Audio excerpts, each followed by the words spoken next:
Arrest చేయడం కాదు, ఈ ప్రభుత్వానికి ముఖ్యమంత్రి గారికి మేము డిమాండ్ చేస్తా ఉన్నాం. మీరు ప్రజల ఆదాయ మార్గాల్ని పెంచండి, ఆర్టీసీని కాపాడేటటువంటి ప్రయత్నం చేయండి. ఇంతకుముందు కేసీఆర్ గారు ఆర్టీసీకి ఎట్లయితే ప్రభుత్వం నుంచి నిధులు ఇచ్చి కాపాడిందో అట్లా చేయండి తప్పితే మీరు సామాన్య ప్రజల మీద భారం వేసి ఆర్టీసీకి ఆదాయాన్ని పెంచేటటువంటి కార్యక్రమాలు చేయడం శుద్ధ దండగా. దీనివల్ల ఆర్టీసీకి లాభం లేదు, ప్రజల మీద భారం పడుతుంది, ఇబ్బంది పడతారు. గ్రామీణ ప్రాంతాల్లో ఉన్న ప్రజలకు మరీ ఎక్కువ ఇబ్బంది అవుతుంది. ఇప్పటికే మహిళలకు ఇబ్బంది అవుతుంది, బస్సులు ఎక్కే పరిస్థితి లేదు, మగవాళ్ళు టికెట్ కొనుక్కున్నా కూడా నిలబడే పరిస్థితి లేదు, కూర్చునే పరిస్థితి లేదు, నిలబడే ప్రయాణం చేయాల్సినటువంటి పరిస్థితి ఉంది. అటువంటి సందర్భాల్లో మీరు రేట్లు పెంచి ఎవరికి లాభం?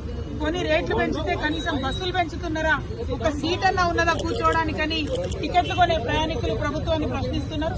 అవేమి చేయకుండా కేవలం మీరు రేట్స్ పెంచడం చాలా దారుణం. ఈ వైఖరిని మేము ఖండిస్తున్నాం. మీ రేట్లు తగ్గేంత వరకు కూడా మేము ఉద్యమిస్తామని సందర్భంగా తెలియజేస్తా ఉన్నాం.